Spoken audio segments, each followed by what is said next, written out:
చంద్రబాబు గారు చెప్తే నా కొడుకుని రాజకీయాలలోకి తీసుకొస్తాను అని మీరు చెప్తున్నారే, మరి ఎవరి చెప్తే జగన్మోహన్ రెడ్డి గారు ఉపరాష్ట్రపతి ఎన్నికల్లో ఒక ఆర్ఎస్ఎస్ అభ్యర్థికి మద్దతు ఇచ్చారో వైసీపీ సమాధానం చెప్పాలి. నిస్సిగ్గుగా ఈరోజు మిగతా వాళ్ళ గురించి మాట్లాడుతున్నారు.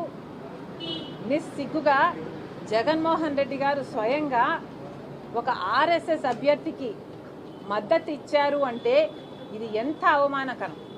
అసలు రాజశేఖర్ రెడ్డి గారు బీజేపీని వ్యతిరేకించిందే బీజేపీ ఆర్ఎస్ఎస్ సిద్ధాంతాన్ని ఫాలో అవుతుంది కాబట్టి, అలాంటి ఆర్ఎస్ఎస్ అభ్యర్థికి జగన్మోహన్ రెడ్డి గారు వైసీపీ మద్దతు ఇచ్చారు అంటే ఈరోజు రాజశేఖర్ రెడ్డి గారు గనుక బ్రతికే ఉండుంటే జగన్మోహన్ రెడ్డి గారిని చూసి అవమానంతో సిగ్గుతో తలదించుకునేవాడు రాజశేఖర్ రెడ్డి గారు. అసలు జగన్మోహన్ రెడ్డి గారు సమాధానం చెప్పాలి. సుదర్శన్ రెడ్డి గారికి మీరు ఎందుకు మద్దతు ఇవ్వలేదు? సుదర్శన్ రెడ్డి గారు ఒక తెలుగువాడు. సుదర్శన్ రెడ్డి గారు సుప్రీం కోర్టులో జడ్జిగా పనిచేసిన వాడు. సుదర్శన్ రెడ్డి గారు కాన్స్టిట్యూషన్ తెలిసిన వాడు, కాన్స్టిట్యూషన్ కోసం ప్రాణమైనా పెట్టేవాడు. మరి అలాంటి వాడికి జగన్మోహన్ రెడ్డి గారు ఎందుకు మద్దతు ఇవ్వలేదో సూటిగా సమాధానం ఇంతవరకు చెప్పలేదు. నేను చెప్తా, ఎందుకంటే జగన్మోహన్ రెడ్డి గారు మోడీ గారికి దత్తపుత్రుడు కాబట్టి. అందుకే జగన్మోహన్ రెడ్డి గారు మోడీ గారు చెప్పినట్టల్లా ఆడుతున్నారు. రాజశేఖర్ రెడ్డి గారి మరణం వెనక రిలయన్స్ వాళ్ళ హస్తం ఉంది అని చెప్పిన జగన్మోహన్ రెడ్డి గారు అదే రిలయన్స్ వాళ్లకు రాజ్యసభ సీటు ఇచ్చాడు అంటే మోడీ కోసమే ఇచ్చాడు. గంగవరం పోర్టు అదానికి కట్టబెట్టాడు అంటే మోడీ కోసమే కట్టబెట్టాడు. 5 ఏళ్లు అధికారంలో ఉండి ప్రతి బిల్లుకు బీజేపీకి మోడీ గారికి మద్దతు ఇచ్చారంటే దానికి కారణం జగన్మోహన్ రెడ్డి గారు మోదీ దత్తపుత్రుడు కాబట్టి. మరి ఇలాంటప్పుడు జగన్మోహన్ రెడ్డి గారు ఏ ముఖం పెట్టుకొని ఈరోజు ప్రజలకు సమాధానం చెప్తారో సమాధానం చెప్పండి.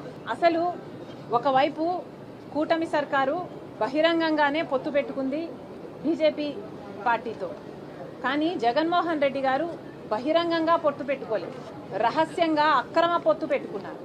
బీజేపీ తొత్తుగా, బీజేపీ తోక పార్టీగా పనిచేస్తున్నారు. ఎంత సిగ్గుచేటు అని అడుగుతున్నాం.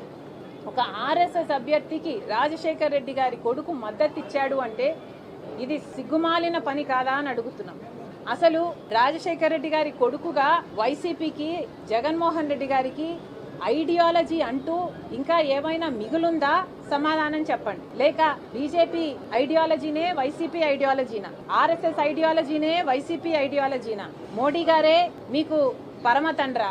ఎందుకు ఇలా వ్యవహరిస్తున్నారు? జగన్మోహన్ రెడ్డి గారు సమాధానం చెప్పాలి. అసలు కూటమి మద్దతు ఇచ్చింది అంటేనే విచిత్రం. ఎందుకంటే తెలుగుదేశం పార్టీ అని పెట్టి పేరు పెట్టుకున్న వాళ్ళు తెలుగువాడు నిలబడితే దాన్ని బేఖాతురు చేశారు.